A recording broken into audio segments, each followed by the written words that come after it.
উপস্থিত সমস্ত আমাদের অভিভাবকরা আছেন। আজকে প্যানেল লিডার ঘোষণা হবে, আমরা তার নেতৃত্বে কাজ করব।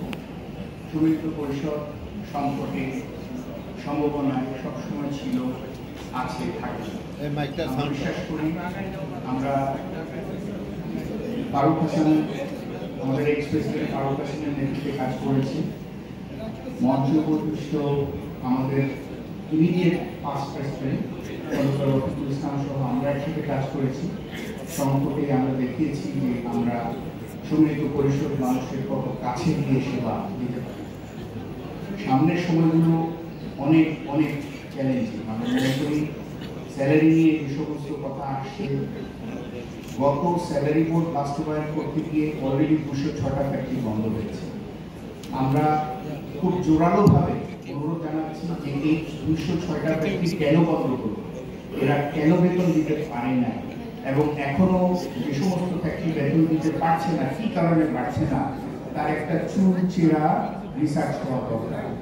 আমরা আবারও বেতন ইনক্রিমেন্ট বৃদ্ধি করার জন্য যে ফসলি সংকেত শুনছি, আমরা আবারও বেতন রিভিউ করার ব্যাপারে বিভিন্ন আন্তর্জাতিক এবং আন্তর্জাতিক মহলের যে ষড়যন্ত্র লক্ষ্য করছি, এটাকে রুখে দিতে হবে। তা না হলে আমাদের মাঝারি ফ্যাক্টরিগুলোকে আমরা টিকে রাখতে পারব।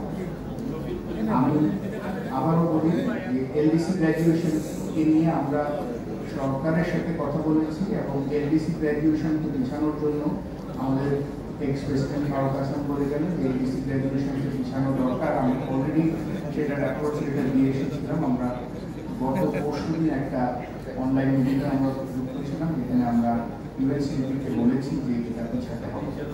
আমরা বিশ্বাস করি যে জিএসটি টু জিএসটি ক্লাসের যে জার্নি, সেটার জন্য আমরা এখনো প্রস্তুত না। আমাদের যে ম্যাপিং, আমাদের অ্যাক্টিভিটি, আমাদের যে লেবার ওয়েজ ভার্সেস প্রোডাক্টিভিটি কার্ভের যে ব্যালেন্সিং, এগুলো নিয়ে আমাদের অনেক রিসার্চ করতে হবে।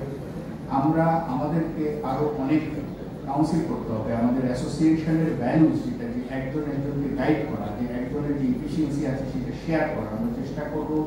আমরা আপনারা দেখেছেন গত প্রেসিডেন্টের সময়ও আমরা আমাদের আরডিএইচকে চালু রেখেছি। আমরা আমাদের যে আরডিপিআই, আমাদের যে ফিউচার সেন্টার, সেখানে আমাদের টেকনোলজি সামিটগুলো করার চেষ্টা করছি। আমরা আবারও বলি যে যারা ব্যবসায়ী এখনো স্ট্রাগল করছে, তাদের প্রত্যেককে রিভিউ করতে হবে, এবং প্রত্যেকটি মাঝারি ফ্যাক্টরি মালিক কি কি সমস্যায় আছে, যেগুলো আমরা জানি, সেগুলো সরকারের সাথে অন্তর্বর্তীকালীন সরকারের যে শক্তি আছে, তার সমস্ত শক্তিকে নিয়ে আমাদের এই সমস্যার সমাধান আমরা না করতে পারি, আরেকটি পলিটিক্যাল গভর্নমেন্ট আসতে আসতে অনেক দেরি হয়ে যাবে। তো আমরা যেই আমাদের প্রেসিডেন্ট নির্বাচিত হোক না কেন, আমরা চেষ্টা করব আমাদের প্যানেল লিডারের হাতে হাত মিলিয়ে কাজ করে আগামীতে যখনই নির্বাচন হোক না কেন, আমরা সুমিলিত পরিষদের ম্যাক্সিমাম নাম্বার বা সম্পূর্ণ প্যানেল লিডারকে আমরা বিজয়ী করতে পারি। সবাইকে অনেক অনেক ধন্যবাদ। ভালো থাকবেন। শুভরাত্রি।